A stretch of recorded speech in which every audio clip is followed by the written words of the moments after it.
Agárrense los calzones y vayan por una coquita bien fría, porque este es el resumen más largo que he hecho en el canal, y se viene lo bueno. Con esto concluimos el arco de Japón y la tercera temporada, así que pónganse cómodos porque va a estar épico. Y como siempre, gracias por tanto y perdón por tan poco. Desde el centro de operaciones en Japón, los trabajadores reportaban que Nagoya ya estaba libre, que en Nakutsugawa habían encontrado el cuerpazo de un gigante tirado, y que Shizuoka, Takayama y Nagano también habían sido recuperadas. Todos celebraban, menos Matsumoto, que se quedó con cara de ¿cómo carajos es posible esto? En su mente volvían esos ojos penetrantes de Jin-Woo en el aeropuerto, los mismos que parecían atravesar el alma y que le dejaron claro que ese hombre jugaba en otra liga. Matsumoto, que había visto incontables cazadores en su vida, lo aceptaba. Sung Jin-Woo no era como los demás. Sudando a chorros, Matsumoto le decía que era un placer conocerlo, aunque al mismo tiempo pedía disculpas porque debía hablar de una emergencia. Los informes confirmaban que los gigantes marchaban directo hacia Osaka. Le rogaban a Jin-Woo que defendiera la ciudad, porque el centro era clave, así como Perú. Matsumoto, sin embargo, pensaba que por más fuerte que fuera ese coreano, no podía encargarse de todos los gigantes por sí solo. Su idea era que, mientras Jin-Woo protegía Osaka, se iniciarían negociaciones con otros países. Pero ahí llegó la sorpresa. Jin-Woo respondió con un frío, ahorita no, joven. Todos se quedaron helados. Matsumoto apenas podía creerlo. Entonces lo entendió. Jin-Woo no estaba bromeando. En verdad pensaba aniquilar a todos los gigantes por su cuenta. Porque desde el inicio, ese había sido el plan maestro del monarca del Miwing. En pleno campo de batalla, Jin-Woo se mantenía pensativo mientras observaba a sus nuevas sombras. Había decidido asignarles números del 1 al 5, como si estuviera acomodando a su equipo de fútbol. De pronto, Beru apareció y anunció con solemnidad: «Mi rey, otro enemigo ha caído». Jin-Woo simplemente señaló: «Entonces ese de ahí es el número 6». Con frialdad, pensaba en usar el intercambio de sombras para viajar y seguir creando un ejército que parecía no tener fin. Le ordenó a Jin-Ho que se preparara bien, porque volvería en cualquier momento. Y aunque todo parecía demasiado sencillo, Jin-Woo lo tenía claro. El verdadero trabajo apenas comenzaba. Las sombras ya estaban desplegadas por todo Japón, ayudando a los cazadores a masacrar gigantes. Hasta nos mostraban a Elon Tusk partiéndose en la madre contra uno. Después, Tank, junto con otros cazadores, derribaba a otro coloso. La estrategia funcionaba, porque con semejante cantidad de maná, sus tropas eran casi imposibles de detener. Los gigantes empezaban a perder fuerza y ya no eran rival contra las regeneraciones infinitas de los soldados sombra. Pero había un detalle peligroso. La ruptura de la mazmorra en Japón había abierto la puerta para que más portales hicieran lo mismo. Además de gigantes, otros monstruos andaban sueltos destruyendo ciudades, lo que hacía urgente una evacuación inmediata. Y todo esto se había desencadenado hacía apenas 7 días. En medio del desastre, Jin-Woo y Jin-Ho avanzaban por un puente derrumbado, entre edificios en ruinas. El aire era pesado. Las calles parecían un desierto. Jin-Ho no pudo evitar comentarlo. Y justo entonces, una voz se escuchó. «Por fin has llegado». Se trataba de la señorita Hanekawa. Jin-Woo le preguntó si había otro cazador en la zona, y ella confirmó que no. En Tokio solo estaba ella, ni un cazador más. La situación era tan caótica que ni siquiera podían determinar el nivel de amenaza, y los gigantes atacaban a diestra y siniestra. En ese momento, se nos revelaba el panorama completo. Contando a Jin-Woo, apenas había 16 cazadores de rango S en total. 6 japoneses, 2 chinos, 4 canadienses, 2 indios, un ruso y un americano, todos divididos en 6 grupos de gremios. Y ya había bajas confirmadas. Yuri Orlov, el alcohólico de Rusia, Hansa Igoki del gremio Devils y Lucas Hoyle de Canadá. La explicación era sencilla pero brutal. Aunque algunos gigantes actuaban solos, su poder era superior al de un jefe de rango A. Y ese había sido el costo real de enfrentarlos. Jin-Woo analizaba la situación. Si 3 cazadores de rango S ya habían caído, podía imaginarse las bajas entre los de rango A e inferiores. Los números eran brutales. 31 gigantes habían salido de la mazmorra, y uno de ellos incluso estaba cruzando el océano con dirección a China, como si se fuera de vacaciones sin visa. Hanekawa explicaba que había muy pocos cazadores para cubrir todo Japón. La isla simplemente no daba abasto para tanta bestia suelta. Sin embargo, reconocía que gracias al cazador Papito Jin-Woo, habían podido eliminar a la mayoría de los gigantes. Y no solo eso. Mientras hablaban, Él y su ejército de sombras estaban barriendo al resto en ese mismo instante. El monarca del Mewing reflexionaba. Sabía que solo quedaba en pie el gigante que protegía el portal, pero esa escena le resultaba demasiado familiar. Se preguntaba dónde había visto algo parecido. No estaba en llamas, pero la ciudad en ruinas le recordaba mucho al castillo demoníaco. Entonces surgía la duda. ¿Y si ese castillo destruido era una pista del sistema? El recuerdo del arquitecto volvía a su mente. Aquel sujeto había hablado demasiado antes de morir, pero ya no había manera de contactarlo. Tal vez ese había sido su cuerpo real, tal vez no. Lo único claro era que si el castillo fue una advertencia de lo que venía, él estaba decidido a frenarlo. Por eso se había vuelto tan fuerte. Porque no iba a dejarse intimidar por nadie, ni aunque llegaran fuerzas mayores a quererle echar pleito. Con esa determinación, le dijo a Hanekawa que ya todos los de su lado estaban reunidos y que comenzaran. Ella trató de aclarar que aún faltaban cazadores, pero Jinwoo la interrumpió seco. No, ya todos están aquí. Mientras tanto, los cazadores japoneses estaban quejándose. Para ellos, era frustrante. Minoru intentaba animar a Kanae, diciéndole que lo habían manejado todo con seguridad, que viera el lado positivo, pero ella contestaba que lo sabía, solo que sentía como si los gigantes ni siquiera los notaran, y eso dolía. Pelearon con todo el esfuerzo del mundo, quedaron sin aire, y aún así la gloria parecía llevársela el gremio Ajin. Pero Kanae, todavía enojada, descargaba un golpe contra el cadáver de un gigante y explotaba contra él. Minoru trataba de calmarla, asegurándole que ellos se encargarían de lo que faltaba. Kanae no entendía por qué ellos solo eran hechiceros. El ejército de Jinwoo se encontraba reunido. Ahí estaban Ygritte, Elon Tusk y Iron, todos inclinándose con reverencia ante su rey. Hanekawa, sorprendida, apenas podía creer lo que veía.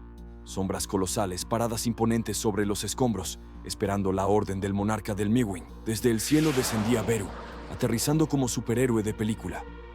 El impacto asustó tanto a Jinho como a Hanekawa, mientras que Jinwoo, imperturbable, solo decía con calma que ya todos estaban presentes y que habían hecho un buen trabajo.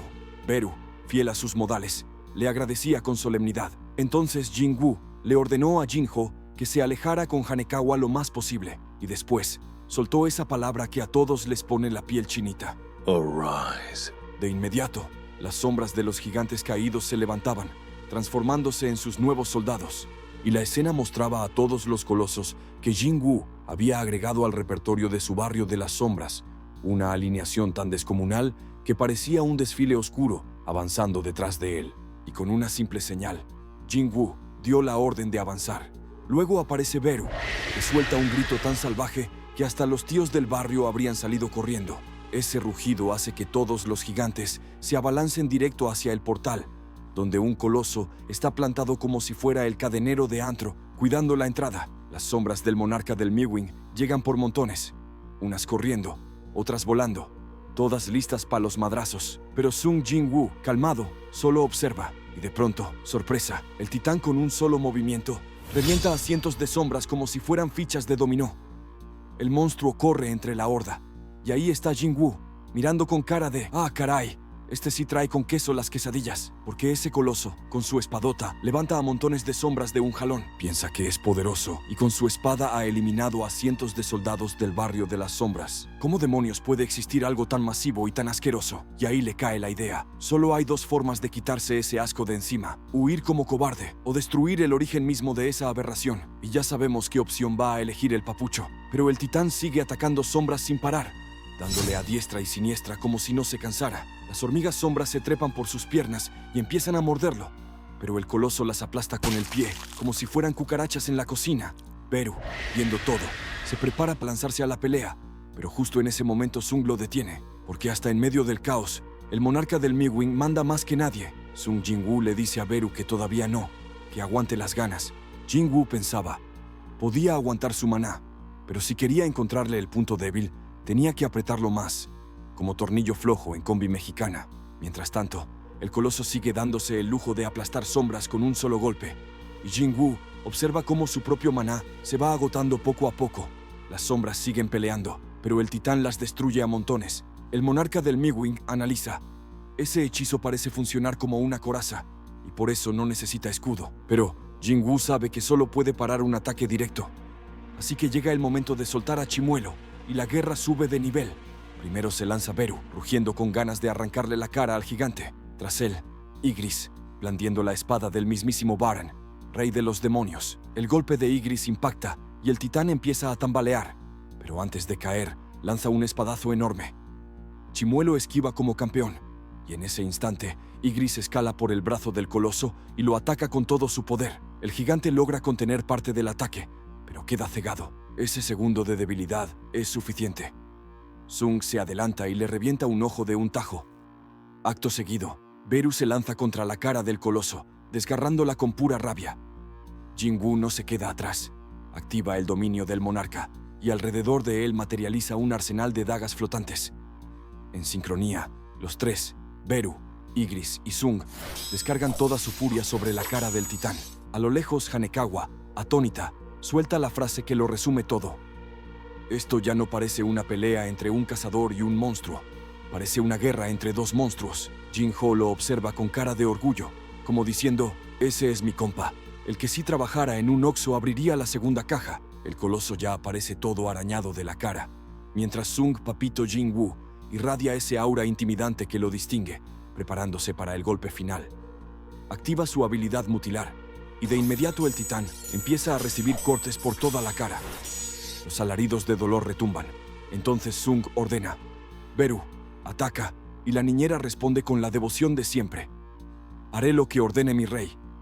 Se lanza de lleno y entra por la cuenca del ojo izquierdo del coloso, mientras afuera la masacre continúa.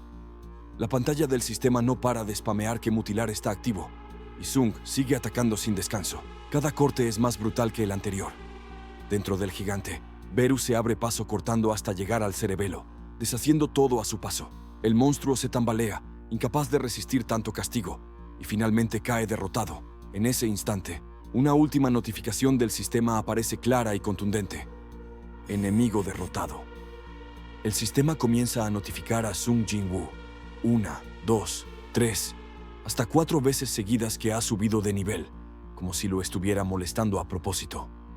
De pie junto a Ygritte, Sung se mantiene tranquilo, mientras desde abajo, Jinho le grita emocionado, convencido de que ya todo terminó. Sung baja de un salto desde lo alto del edificio, y su compañero lo recibe con una sonrisa, diciéndole que derrotó al jefe gigante, que eso era lo que se esperaba de él. Pero Jinwoo no se engaña, sabe perfectamente que algo anda raro.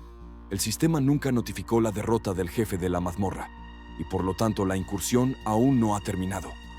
Además, no hay rastro de humo negro, señal de que no fue posible extraer la sombra del gigante. Entonces aparece una nueva notificación.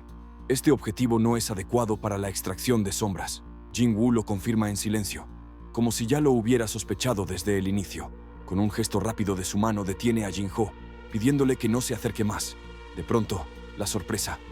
De la boca del gigante surge Beru, como si hubiera salido de una piñata gigante. Con solemnidad pronuncia, mi rey, soy yo. Jinwoo respira aliviado, comprendiendo que aunque el gigante estaba muerto, el poder mágico había logrado ocultar la presencia de su sombra más leal. En ese instante, el portal empieza a desbordar energía, como si hubiera conectado 3 secadoras, el refri y la plancha al mismo enchufe. Sung Jinwoo se sorprende de la cantidad ridícula que está lanzando, mientras rayos rojos revientan por todos lados y el gigante yace derrotado, como si lo hubieran dejado en modo avión. Sung piensa que aquello es una tormenta brutal de magia y voltea preocupado hacia Jinho, pero Ygritte ya está ahí firme, cuidándolo como si fuera guarura de político en campaña. Jinwoo analiza rápido. El portal está absorbiendo toda la magia del gigante, tragándosela como tío en fiesta con el barril de chelas. La presión es tan fuerte que incluso le deja un rasguño, y eso nunca le había pasado. Con calma le dice a Jinho que entrará a investigar, y Jinho, nervioso, solo le pide que tenga cuidado. Entonces, Papito Jinwoo se lanza al portal. Al cruzar se sorprende. No es una mazmorra, sino una estructura inmensa, con decoraciones y espacio suficiente como para meter un Walmart entero. Sung comenta que, con un lugar tan grande, era lógico que los colosos pudieran entrar ahí sin problema. En ese momento aparece Beru, siguiéndolo inquieto, y le pregunta si escuchó ese sonido. Jinwoo asiente, y Beru confirma. Es una risa desagradable. Sung, con el ceño fruncido, piensa que es gracioso que el enemigo se haya infiltrado en el portal, y concluye que se trata de alguien muy, pero muy extraño. Una risa espeluznante retumbaba en el fondo, burlona, repitiendo que todo aquello era muy divertido. Entre carcajadas, Aquella voz lanzaba insultos, llamando a asquerosos gobernantes, y aseguraba que quería ver quién lo había encontrado primero. Entonces, desde las sombras, una voz grave exclamó: «¡Me has encontrado, monarca del Mewing!». Sung, intrigado, se preguntó si aquel sujeto era realmente el jefe. Frente a Jing-Wu apareció un gigante encadenado, rodeado por runas grabadas en el suelo como un sello antiguo. El coloso, con voz grave, pidió que le quitaran las cadenas, asegurando que conocía los planes de los gobernantes y que debía ir a alertar a los otros monarcas. Mientras lo observaba con detenimiento, el gigante agregó que Sung no era el monarca que él conocía. Sung razonó que, seguramente, habían sido los gobernantes quienes lo habían puesto en esa situación. El coloso lo confirmó, explicando que lo estaban utilizando como punto de apoyo para la verdadera guerra que se avecinaba. Jing-Wu pensó que siempre había intentado hablar con monstruos de niveles superiores, pero nunca hubo uno que realmente pudiera dar respuestas. Y justo ahora, en medio de cadenas y runas, le estaban soltando más información que cualquier tutorial de YouTube. Entonces cuestionó qué eran los llamados gobernantes, y el coloso respondió sin dudar: eran los antiguos enemigos de los monarcas. Sung procesó aquella revelación. Antiguos enemigos de los monarcas. Eso significaba que, al menos en teoría, había un enemigo en común. Entonces concluyó que los gobernantes eran los responsables de las cadenas. El coloso asintió y, sin rodeos, reveló su verdad. Él también era un monarca, pero la revelación no terminó ahí. Aseguró que, a partir de ese momento, tanto los monarcas como los gobernantes pondrían sus ojos en Sung, y que en ese instante no poseía el poder para enfrentarse a todos al mismo tiempo. Por eso, sentenció con firmeza: si quería sobrevivir a esa guerra, necesitaría aliados. ¿Aliados?, preguntó Sung. El gigante, encadenado, aseguraba que si lo liberaba, lo ayudaría. Jing-Wu mantuvo el rostro serio y cuestionó en silencio: ¿quién iba a ayudar a quién? ¿Un monstruo ayudando a un humano? Aquello sonaba demasiado absurdo para creerlo. El coloso, en lugar de responder con calma, soltó una carcajada tan fuerte y desagradable que obligó a Jing-Wu a ponerse en guardia de inmediato. Justo en ese momento, el sistema lo interrumpió con una notificación. El rey de los gigantes, Legia, ha utilizado la habilidad Juramento Sincero. El mensaje explicaba que, si aceptaba, ninguna de las dos partes podría mentirse mutuamente. La pregunta fue directa: ¿aceptar o no aceptar? Sung, sorprendido, meditó sobre ese título. Rey de los gigantes. Dudó por un instante, pero finalmente decidió aceptar. El sistema confirmó al instante que el juramento había sido activado. Ninguna de las dos partes podría mentirse hasta que el contrato fuera destruido. Legia insistió en que le quitara las cadenas, asegurando que lo ayudaría. Sung, con calma, respondió que lo liberaría, pero en ese momento se quedó confundido al notar que no podía retractarse ni adornar sus palabras. El gigante lo aclaró: aquellos eran los efectos del juramento sincero. No era capaz de mentir. Jing-Wu, con media sonrisa, lo aceptó.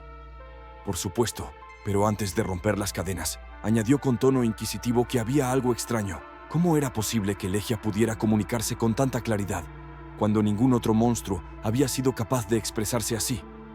Legia cuestionaba con calma lo que Sung había mencionado sobre los monstruos. Jing-Wu respondió con firmeza: se refería a los que aparecían desde los portales. El rey de los gigantes lo corrigió, diciendo que esos no eran como él, sino simples monstruos errantes. Luego lanzó su propia pregunta, intrigado por cómo podía pensar Sung que los monstruos y los monarcas estaban en el mismo nivel. Con voz grave, Legia explicó que los monstruos que surgían de los portales eran en realidad criaturas derrotadas y capturadas por los gobernantes. Tras meses de tortura, sus egos habían sido destruidos, convirtiéndose en seres vacíos. Él, en cambio, era un rey.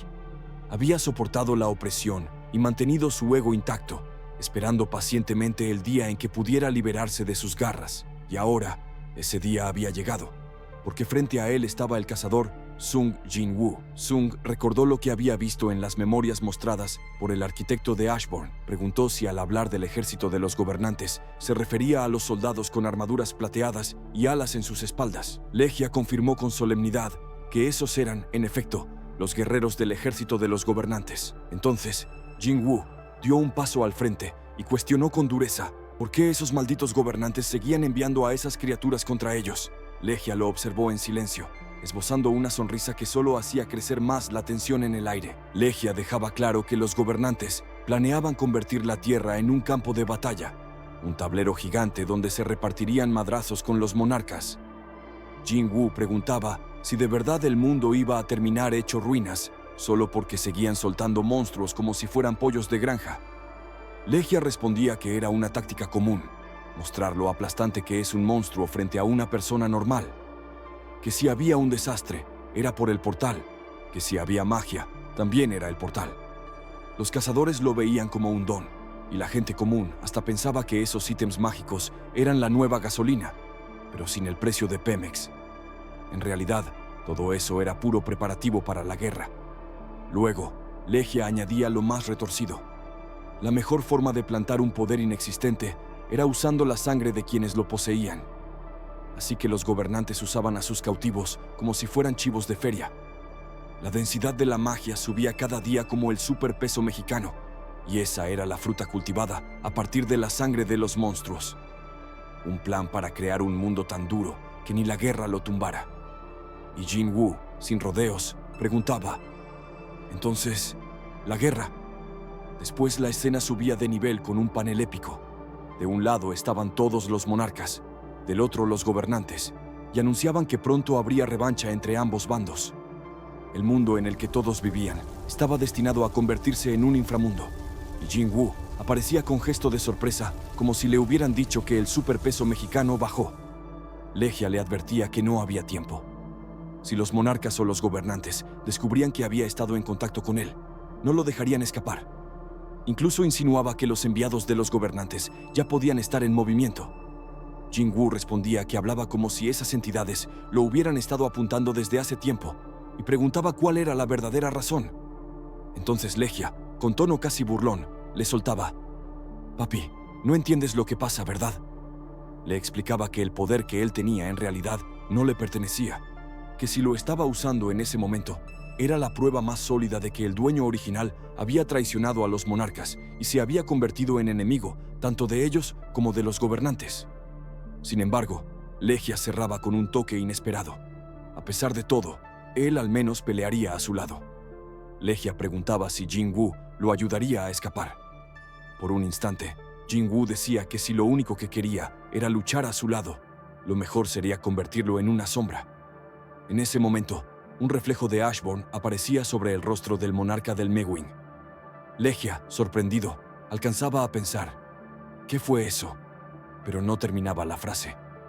Explicaba que monarcas y gobernantes estaban formados por seres astrales, y cuando un ser astral moría, no podía ser destruido ni convertido en sombra.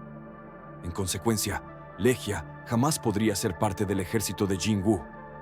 Entonces preguntaba si ahora había suficientes razones para confiar en él.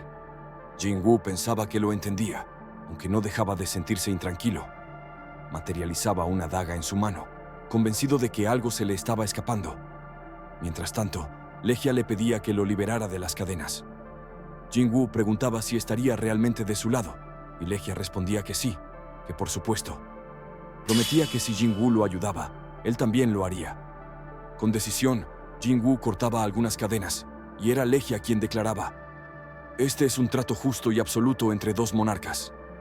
Liberado de una mano, Legia pensaba que por un momento lo había visto, o tal vez lo había imaginado. Papito Jin-Woo, directo y sin rodeos, preguntaba: «¿Estarás del lado de la humanidad?». Legia dudaba, y Jin-Woo lo miraba con esos ojos de: «Respóndeme, o aquí mismo te mando con mamá Coco». Ante su silencio, Sung preguntaba si no tenía nada que decir. Entonces lo tomó como un: «Te lo juro por Dieguito Maradona». Entonces notaba algo extraño. Un cristal mágico incrustado en la parte posterior del cuello de Legia. Preguntaba si ese cristal significaba que aún podía escuchar las voces de los gobernantes, igual que los otros monstruos, aquellas voces que le ordenaban exterminar a todos los humanos. Legia apretaba los dientes con rabia. De un momento a otro, Legia pasaba al ataque, pero Jin-Woo era demasiado rápido. Legia lanzaba otro golpe, y Jin-Woo esquivaba sin esfuerzo, sentenciando que debían actuar como si el contrato nunca hubiera existido. Era demasiado peligroso dejarlo libre. Y con esa decisión que lo caracteriza, le clavaba la daga directo en el pecho. Jin-Woo se le acercaba peligrosamente, tan cerca que hasta parecía escena de telenovela dramática, y al oído le susurraba suavecito: que también podría causar un gran desastre. Como si en vez de estar en medio de una batalla, estuviera confesando un secreto prohibido. Legia, furioso, le respondía que se equivocaba, que él no era el error, que el verdadero error era Sung. Legia se preparaba para lanzar otro golpe, pero Jing-Woo era mucho más rápido. Le acertaba varios impactos en la cara, sacándole un líquido púrpura de la boca. Y de inmediato, como un rayo, Jing-Woo aparecía sobre el gigante y volvía a enterrar su daga en el torso. Legia rugía de dolor, mientras gritaba que cuanto más conflicto hubiera entre ellos, los monstruos, los gobernantes y los insignificantes humanos, más grande se encendería la llama de una desastrosa guerra. Rogando, le advertía a Jing-Woo que todo lo que intentara salvar ardería en cenizas. Pero papito Jing-Woo, con esa calma que parece burla, le respondía que no funcionaba de esa manera. Y sin darle más vueltas, descargaba el último golpe. Una notificación del sistema aparecía de inmediato. Jing-Woo había derrotado al jefe de la mazmorra. Una segunda notificación, todavía más impactante, revelaba que había derrotado a uno de los 9 monarcas. Legia, completamente eliminado. Mientras Jing-Woo se dirigía a la salida de la mazmorra, el sistema comenzaba a calcular su experiencia y le señalaba que había adquirido una cantidad descomunal, tanta que tardaría en surtir efecto. Jing-Woo comentaba que no había podido obtener la sombra de Legia como soldado, lo cual le parecía bastante decepcionante. Sin embargo, al menos se quedaba con algo, un mineral brillante que parecía ser muy valioso. Justo en ese instante, el sistema explotaba con más de 700 notificaciones seguidas. Jing-Woo había subido de nivel una y otra vez, alcanzando el nivel 122, mientras el cuerpo de Legia comenzaba a desvanecerse. La escena cambiaba de golpe al otro lado del mundo. Un helicóptero aterrizaba frente a una mansión. Madame Selner y otro personaje importante se dirigían a la entrada, mientras un sujeto los recibía con calma. Se trataba del cazador de nivel nacional, Christopher Reed. Con voz tranquila decía que hacía mucho tiempo que no veía al director adjunto ni a la señorita Selner.